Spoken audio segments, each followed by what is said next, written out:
Sir मेरा सबसे पहला सवाल आपसे ये है कि जैसे कि बिहार में चुनाव इन दिनों काफी चल रहा है, चुनाव का माहौल चल रहा है, तो क्या लगता है इस बार बिहार में नीतीश जी की सरकार वापस से आएगी या फिर बदलाव होगा?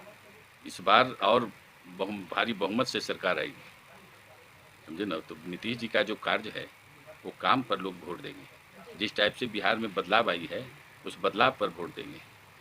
लेकिन सर जो विपक्ष का कहना है वो कहना है कि इस बार नीतीश जी की सरकार नहीं आएगी, इस बार दूसरी विपक्षी पार्टी आएगी, तो इस पर आप क्या कहना चाहेंगे? अरे विपक्ष के तो काम है कहना, तो कहने दीजिए ना, उससे क्या हो जाएगा। विपक्ष का काम है कहना कि भाई मेरे ही आएगी सरकार, लेकिन उनकी जो कार्य रही है, जिस टाइप से उनका कार्य 15 साल या आज़ादी के बाद जो कार्य रहा है, वो कार्य पर भी तो वोट है लोगों को।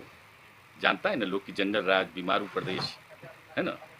तो जिस टाइप का आप माहौल बनाए थे, उस माहौल को लोग जानता ना है, जनता जानती है। सर इस वक्त राहुल गांधी जी बिहार में एक बहुत बड़ी रैली में हैं, जिसमें उन्होंने एक दावा किया कि ये जो जेडीयू और बीजेपी है, इन्होंने जो सत्ता हासिल की है वोट चोरी कर दी है, तो इस पर आपका क्या कहना होगा? अरे बाबा, वोट चोरी करके आप आज़ादी के बाद जो है जितनी बार चुनावें हुई है, तो क्या आप सब लोग वोट चोरी करके बनाए हैं?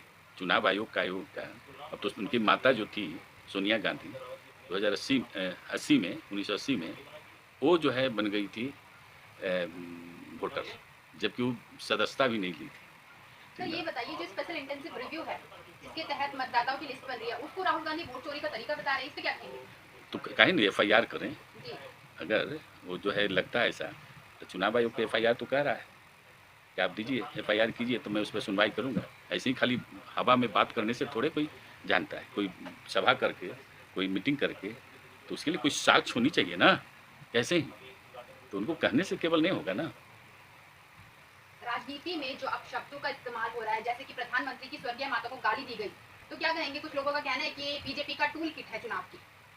कहने के लिए कुछ, लेकिन गाली तो उनके मंच के माध्यम से दिया गया है। और किसी का भी माँ, इस देश की माँ को अगर कोई गाली देता है तो ठीक बातें नहीं है, वो सराहनीय कदम नहीं है। इसलिए इसकी प्रायश्चित उसे करना पड़ेगा। सर तेजस्वी यादव जी ने कल इंटरव्यू में कहा था, मतलब पीसी करवाई, उसमें ये कहा था कि ये 5 दिन बाद पीएम नरेंद्र मोदी जी को याद आता है कि उनकी माता जी को गाली दी गई है। थे ही नहीं यहाँ, वो तो चाइना और उधर जापान गए हुए थे। तो कोई आते तभी ना उस पर अपना वक्तव्य देते। अगर आपकी माँ को गाली कोई देता है तो आप रहिएगा तब ना उसको कुछ कहिएगा। सर ये बताइए, प्रधानमंत्री की मांग है कि राहुल गांधी या तेजस्वी यादव माफी मांगे स्टेज पे आके, पर उनका कुछ लोगों का ये कहना है, विपक्ष का भी कहना है, साथ ही साथ कुछ लोगों का भी ये कहना है कि जो प्रेम शुक्ला बीजेपी के प्रवक्ता है, अरे बाबा, उन्होंने टीवी चैनल पे आप सुनिए, जी। एक मंच के माध्यम से कोई वक्तव्य दी जाती है, और बाकी विपक्ष क्या बोल रहा है उसकी बातें पर हम क्यों जाएंगे। हम तो जो बोल रहा है, जो मंच के माध्यम से गाली दी गई, और राजनीति में तो कुछ बड़े लोग बड़ी बड़ी बातें किए हैं, और उतना हम पीछे दौड़ते रहेंगे। जो प्रेजेंट किया है उसी पर हम चर्चा करेंगे। सर ये जो बिहार बंद है आज 7 बजे से लेकर 12 बजे तक, तो क्या लगता है इसका लोगों पे असर होगा? राहुल गांधी या तेजस्वी यादव असर माफी मांगेंगे? असर हो गया। जी। और पूरे बिहार की महिलाएं जो है, आधियावादी नहीं महिला का, वो जानती है कि गाली जिस टाइप से दिया गया है मृत माँ की, जो बेचारी नहीं है, इस धरती पर नहीं है, और एक देश के प्रधानमंत्री की माँ को गाली दे रहा है, तो सोच लीजिए कि कितना बड़ा जघन्य अपराध कर रहा है।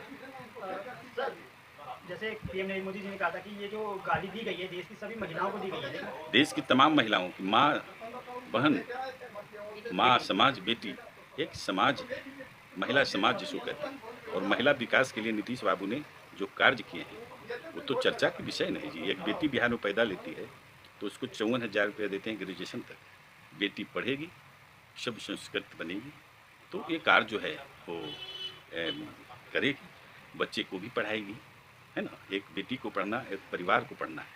सर एक सवाल रहेगा कि जिस तरीके से राजनीति आज़ादी की बात से लेकर अब तक बदली है, उसमें काफ़ी सारे बदलाव हुए, चाहे उसमें भाषा का बदलाव हुआ हो, उसमें राजनीति करने का बदलाव हुआ हो, तो आपको क्या लगता है कि भाषा की मर्यादा क्या होनी चाहिए राजनीति में, विपक्ष और पक्ष को लेकर? पहले बात समझ लीजिए, भाषा हम बोल रहे हैं वही भाषा है, चाहे हिंदी में बोले, अंग्रेजी में बोले, उर्दू में बोले, फारसी में बोले, जो भी बोले। अगर हम आपसे आप आए और कुछ अनर्गल बात करते हैं तो आपको तकलीफ होगा कि नहीं होगा? होगा ना। तो कहने का मतलब है कि भाषा एक बहुत बड़ी चीज़ है, और उस भाषा पर अगर पकड़ नहीं है तो राजनीति कैसे करोगे? सर मेरा एक आखिरी सवाल है आपसे, जो लोग ये कह रहे हैं, जैसे कि आपने बात की विपक्ष की, तो विपक्ष ये कह रही है कि बिहार में कोई विकास नहीं हुआ। जरा आप चैनल के माध्यम से बिहार में जो नीतीश की सरकार में विकास हुआ, आप एक बार आखिरी बात को बता दीजिए। बिहार में विकास की बात करता है वो जंगल राज। बिहार नीतीश बाबू को मिला तो गड्ढा में मिला था, समझे ना। आज वो गड्ढा को भर के फाउंडेशन बना दिए हैं। जिस टाइप से रोड, बिजली, पानी, नल जल योजना जो लाए हम लोग 2006 में, आज वो पूरे देश में लागू हुआ। आज जो है महिला एजुकेशन, महिलाओं का जिस टाइप से आरक्षण दे करके हमने जो है उन्हें 33% आरक्षण में इंजीनियरिंग और मेडिकल में, और 35% आरक्षण जो है मैंने बिहार सरकार के हर नौकरी में। दूसरी बात, पंचायती राज 2005 में जो संविधान में लिखा हुआ था 50% आरक्षण महिलाओं को हम लोग देने का काम किया है। तो ये सब कोई छुपी छुपाई बात थोड़े है, तो पूरा देश जानता है। पूरे बिहार में महिलाएं आज वो ब्लॉक जा रही हैं, जिला परिषद बन रही हैं, मुखिया बन रही है, सरपंच बन रही है, वार्ड मेंबर बन रही है। सर, बिहार में एक सबसे बड़ा एक जो मुद्दा रहा है हमेशा से, वो पलायन का रहा है कि लोग अपने एजुकेशन के लिए, अपने रोजी रोटी के लिए बड़े बड़े शहर चले जाते हैं, पलायन करते हैं, जिसकी वजह से बिहार आपको पता है इस देश में पलायन सबसे पहले किस स्टेट का हुआ है? तो जहाँ न जाए बैलगाड़ी, हुआ जाए मारवाड़ी। वही मैं आपसे जानना इस चाहता हूँ। देश में राजस्थानियों का सबसे पहला पलायन हुआ है, गुजरातियों का हुआ है, पंजाबियों का हुआ है, उत्तर प्रदेश यूपी के लोगों का हुआ है, बिहार के लोगों का हुआ है। बिहार एक नेचुरल चीज़ है। बरसात होता है, 24 जिलाएं डूब जाती है, तो डूबेगा तो कहीं तो बेचारा बचेगा ना जाके। आज जो है कोसी जो नदी है, कोसी, गंडक, ये सारी नदियाँ जो है वो जैसे ही बरसात आता है उससे पहले ही वो जो है उसमें तूफान आ जाती है। और देश का पहला प्रोजेक्ट बना था बिहार का कोसी प्रोजेक्ट, आज़ादी के बाद उसे कन्वर्ट किया गया पंजाब में, समझ गए? तो ये सारी चीज़ें, भाड़ाकरण नीति लाई गई बिहार। पहले सुन लीजिए, भाड़ाकरण नीति आई, बाबू जो मैं बोल रहा हूँ समझ लो। वो भाड़ाकरण नीति जिस कोयला निकले बिहार में, ताप बिजली लगे चेन्नई में, कर्नाटक में, केरल में, तमिलनाडु में, इधर पंजाब में, हरियाणा में, लेकिन जो रेट में बिहार में मिलता था वही रेट में उसको भी कोयला उपलब्ध होता था। कोयला निकलता था झारखंड में, जो बिहार था पहले, अब ना झारखंड बना है।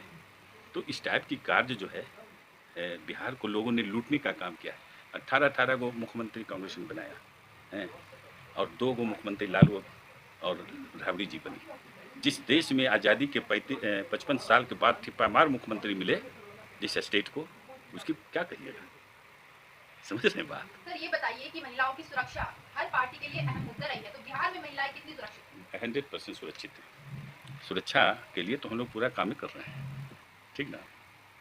सर, एक आखिरी सवाल मेरा रहेगा कि जो बिहार में पलायन होते हैं, बिहार से जो आज महिलाएं जो है वो 10 बजे रात में भी घूम रही हैं, आ रही हैं, जा रही हैं। पहले तो शाम होने के पहले ही गेट, रास्ते बंद हो जाता था, घर में गेट लग जाता था। सर, मेरा एक आखिरी सवाल रहेगा कि जो बिहार से जो लोग पलायन करके बाहर दूसरे स्टेट आते हैं, लाइक जैसे दिल्ली, मुंबई और अलग अलग जगह जाते हैं काम के लिए, तो ये मान सकते हैं कि नीतीश जी की जो सरकार है वो इस पे आपको भी काम कर बता रही देते हैं, है। सुन लीजिए। आज जो है पंजाब का सर्वे रिपोर्ट आया है कि 48% जो मजदूर काम करने के लिए लोग बिहार से आते थे उसमें कमी आई है। 42% जो है हरियाणा से कमी आई है। दिल्ली में भी 38% की कमी आई है, समझे ना?